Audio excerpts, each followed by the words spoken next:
कहानी शुरू होती है दो चोर आदमियों को दिखाते हुए। ये जेवर को चोरी कर रहे थे। वो लोग जेवर तो चोरी कर लेते हैं, पर उस जगह पर एक बिल्ली थी जो एक चोर पर हमला कर देती है। उसकी गर्दन पर बिल्ली के पंजे गड़ गए थे। थोड़ी ही देर बाद वो आदमी पागल सा होने लगा था और अपने ही साथी को काट लेता है। जब वो अपने साथी को काट रहा था, इसी हाथापाई में वो पानी में गिर जाता है और पहुंच गया था गंगनम शहर में। पर जब वो पानी से बाहर आता है तो पूरी तरह ज़ॉम्बी में बदल चुका था। वो अब शहर की तरफ निकल पड़ता है। इसके बाद हम हियोन सुक नाम के एक लड़के को देखते हैं जो सोकर उठा था और फ्रेश होकर अपने काम पर निकल जाता है। उधर दूसरी तरफ वो ज़ॉम्बी जो शहर में आ गया था, वो एक जानवर को मारकर खा रहा था। वो आदमी अभी पूरी तरह ज़ॉम्बी में बदला नहीं था। जब लोग उससे बात करने की कोशिश करते हैं तो वो भाग जाता है और टकराता है हियोन सुक से। वो भी उस आदमी से बात करने ही वाला था, पर तभी उसे अपनी एक दोस्त नजर आती है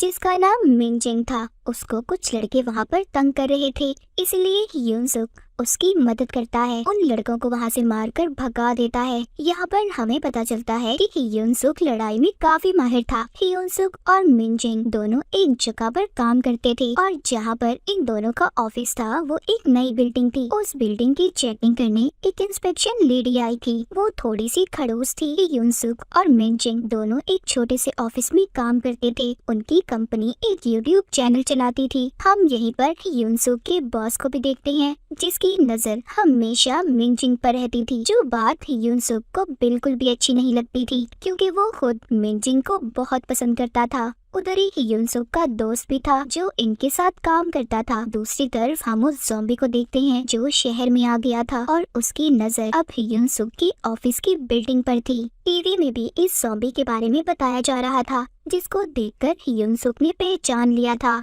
ये सब डर गए थे क्योंकि वो ज़ॉम्बी इनके एरिया में ही फिर रहा था। थोड़ी देर बाद हियोन सुक की ऑफिस में पानी वाला आता है। तभी इनका बॉस उसको देखकर चुप जाता है क्योंकि इनका काम इतना खराब था, ये पानी वाले को भी पैसे नहीं दे पाए थे। खैर पानी वाला तो चला गया था। जब वो अपनी गाड़ी के पास जाता है तो उसको वो ही ज़ॉम्बी ने आकर काट लिया था और उसका खून पीने लगता है। जब वो ज़ॉम्बी पानी वाले को मारकर खड़ा होकर गाड़ी के शीशे में देखता है तो खुद को देखकर रोने लगता है। इसका मतलब ये था कि ज़ॉम्बी के अंदर कहीं ना कहीं इंसानियत बाकी थी, पर अब वो और भी ज्यादा पागल होने लगा था। उधर बिल्डिंग के अंदर इंस्पेक्शन लेडी जब बाथरूम को चेक करती है तो गार्ड्स को बहुत डांटती है। कहती है इतने गंदे बाथरूम क्यों हैं? मैं तुम्हें इस बिल्डिंग से निकलवा दूंगी। पर तभी वो चीखने चिल्लाने की आवाजें सुनते हैं। इंस्पेक्शन लेडी जब बाहर आती है तो बिल्डिंग में एक भगदड़ मची हुई थी। एक ऑफिस के अंदर से लोग भाग रहे थे। वो इंस्पेक्शन लेडी जब देखती है तो उसके तो होश ही उड़ गए थे।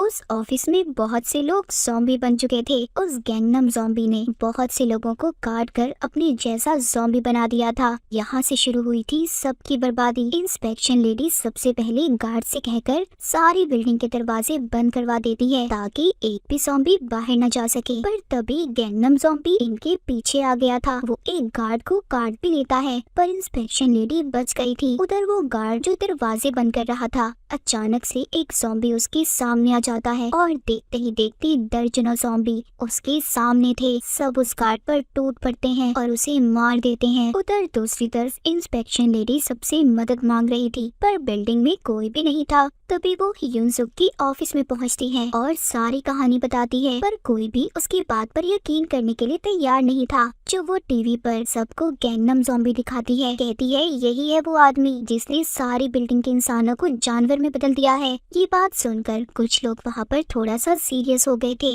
हियोन सुक का बॉस कहता है अगर ये बात सच है क्यों ना हम एक वीडियो बनाएं, हमारा चैनल वायरल हो जाएगा। ये सब अब वीडियो बनाने चले जाते हैं, सिवाय एक गार्ड के जिसको ज़ॉम्बी ने काटा था। उसके हाथ में अब दर्द हो रहा था। वो समझ चुका था कि वो भी अब ज़ॉम्बी बनने वाला है। उधर बाकी के लोग जब वीडियो बनाने गए थे वो हल्का सा दरवाजा खोलकर वीडियो बनाते हैं, पर एक ज़ॉम्बी उन्हें वीडियो बनाते हुए देख लेता है और मिनजिंग को पकड़ लेता है। उस एक ज़ॉम्बी की वजह से बाकी के ज़ॉम्बी भी इनके पास आने लगे थे, पर हियोन सुक ने सही वक्त पर दरवाजे को बंद कर दिया था और दोबारा से ये ऊपर की तरफ आने लगते हैं। हियोन सुक के बॉस को भी एक अच्छी वीडियो मिल गई थी, लेकिन तभी ये अपने सामने गैंगनम ज़ॉम्बी को देखते हैं। युनसुक उससे लड़ता है, उसका मुकाबला करता है, पर आखिर में ज़ॉम्बी उस पर भारी पड़ रहा था। वो ज़ॉम्बी बॉस पर भी हमला करने वाला था, पर बॉस अपनी जान बचाने के पीछे युनसुक के दोस्त को ज़ॉम्बी के आगे फेंक देता है कि युनसुक भी अपने दोस्त को नहीं बचा पाया था, वो बेचारा मर गया था।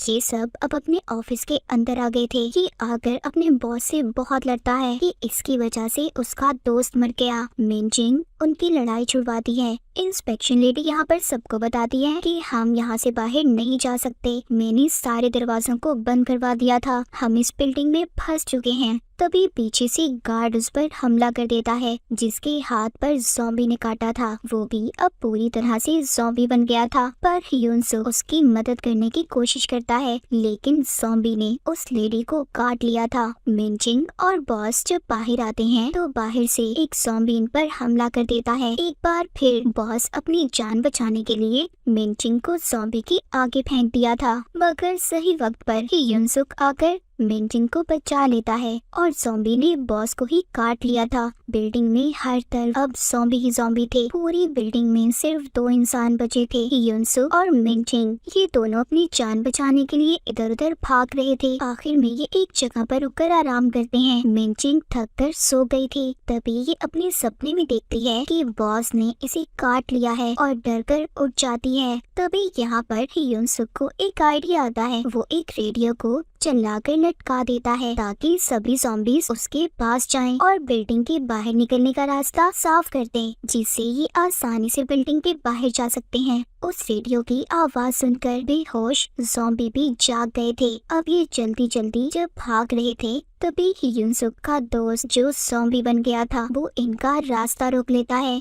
युनसुक उसे समझाने की बहुत कोशिश करता है। उधर बॉस के ज़ॉम्बी ने भी मिनजिंग को पकड़ लिया था। यहाँ पर मिनजिंग का सपना सच हो जाता है कि अपनी और युनसुक की जान बचाने के लिए बेसबॉल बैट से इन पर हमला करती है। हिम्मत कर ये दोनों आगे बढ़ते हैं। जब ये मदद के लिए फोन करते हैं, फोन भी बंद थे। तभी गैंगनम ज़ॉम्बी इनके पास आ गया था। उधर रेडियो भी बंद हो जाता है। नीचे बाहर जाने का सिर्फ एक ही रास्ता था और वो था ज़ॉम्बीज़ के बीच में से।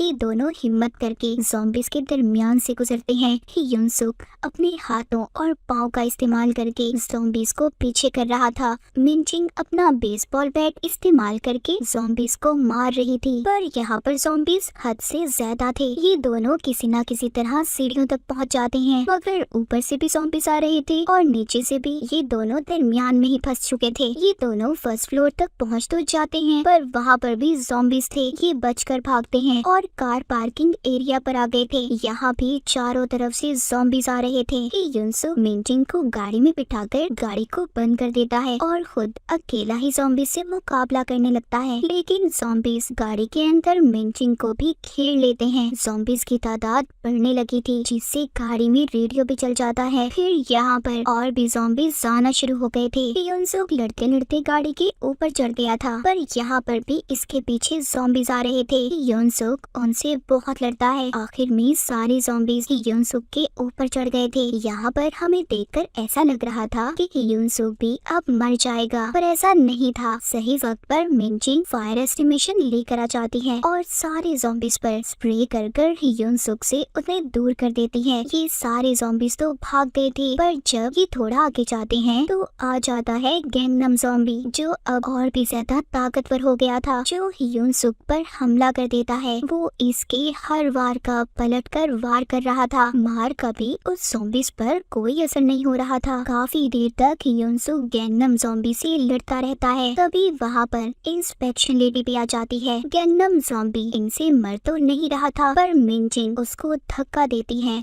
और युनसुक उसको तब तक मारता रहता है जब तक वो हिलना बंद नहीं होता। ये दोनों सोचते हैं कि गैंगनम ज़ॉम्बी तो मर गया, पर पीछे से आ गई थी इंस्पेक्शन लेडी ज़ॉम्बी, आकर युनसुक की टांग पर काट लेती है। मिनजिंग बेसबॉल बैट से उसे भी मार देती है, लेकिन अब कोई फायदा नहीं था। युनसुक मिनजिंग से कहता है कि तुम्हें अब अकेले ही बिल्डिंग से बाहर जाना होगा, और सैड साहब गुड बाय बोलता है, क्योंकि उसे ऐसा लग रहा था कि वो भी अब ज़ॉम्बी बन जाएगा। ये मिनजिंग मिनचिंग को बताता है कि उसे कितना पसंद करता था। ये दोनों एक दूसरे के गले लगते हैं। जब ये मिनचिंग को छोड़ने के लिए खड़ा हुआ था तभी कोई चीज नीचे आकर गिरती है और वो थे इंस्पेक्शन लेडी के नकली दांत। इसका मतलब ये था कि युनसुक पर तो वायरस का कोई असर हुआ ही नहीं था। अब ये दोनों मिलकर बिल्डिंग से बाहर निकलते हैं, पर जाते हुए दोनों एक बेवकूफी कर जाते हैं। दोनों ने दरवाजे को खुला ही छोड़ दिया था। तो कहानी के आखिर में हम देखते हैं गैंगनम ज़ॉम्बी अभी भी जिंदा था।